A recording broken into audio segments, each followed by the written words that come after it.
ഇനി നിങ്ങൾ എന്നോട് മിണ്ട വരണ്ട. ആരും മിണ്ടുന്നു? സഹിക്കുന്നതിനൊക്കെ ഒരു പരിധി ഉണ്ട്. എനിക്ക് കുറച്ച് സ്വസ്ഥത തന്നാ മതി. എനിക്ക് എന്റെ ജീവിതം തന്നെ മടുത്തു. ഓ, നിനക്ക് മാത്രല്ല എനിക്കും മടുത്തു. സുമിത്ര എന്തോ വാട്സപ്പിൽ സ്റ്റാറ്റസ് ഇട്ടുണ്ടല്ലോ. ജീവിതം വീണ്ടും വീണ്ടും പഠിപ്പിക്കുന്ന ഒന്ന് മാത്രം, ആരെയും ഒന്നിനെയും വിശ്വസിക്കരുത്. ഇതെന്നെ ഉദ്ദേശിച്ചിട്ടാണ്. ഇവളിതെല്ലാം നാട്ടുകാരെ കാണിക്കാൻ വേണ്ടിയിട്ടാണല്ലോ സ്റ്റാറ്റസ് ആയിട്ട് ഇടുന്നത്. എന്നാ ശരി, എന്നാ ഞാനും ഇടും. ആഹാ. ഓ, രമേശ് ചേട്ടനും തുടങ്ങി സ്റ്റാറ്റസ് ഇടാൻ. ഞാൻ ഒറ്റയ്ക്കല്ല, എനിക്ക് ഞാനുണ്ട്. ആഹാ, ഞാനും കാണിച്ചുതരാം. മാറിയതല്ല, പലരും മാറ്റിയതാണ്. മാറിയതല്ല, പലരും മാറ്റിയതാണ്. എന്നാ ഞാനും കാണിച്ചത്. അതാ പിടിച്ചോ.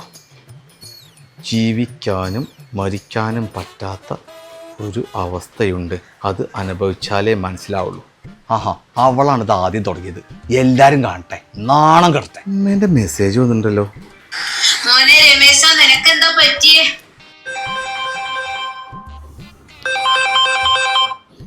ആ സജീവ പറ. ആ ഇല്ലടാ, അത് ഞാൻ വെറുതെ സ്റ്റാറ്റസ് ഇട്ടതാ, കുഴപ്പമൊന്നുമില്ല. ഏയ്, ചേച്ചിയാണല്ലോ വിളിക്കണേ. ഹലോ ചേച്ചി, അത് ഞാൻ തമാശക്ക് ഇട്ടാ ചേച്ചി, ഇവിടെ കുഴപ്പമൊന്നുമില്ല. അമ്മമ്മ പ്രശ്നമൊന്നുമില്ല, അമ്മമ്മ ഫോൺ വെക്കൂ. കൊച്ചനോട് ഞാൻ പറഞ്ഞില്ല എനിക്കൊരു കുഴപ്പമില്ല. കൊച്ചൻ ഫോൺ വെച്ചേ. രാവിലെ മുതൽ ആൾക്കാർ മനുഷ്യനെ ഭ്രാന്ത് പഠിപ്പിക്കാം. ഒക്കെ ഈ സുമിത്ര കാരണം.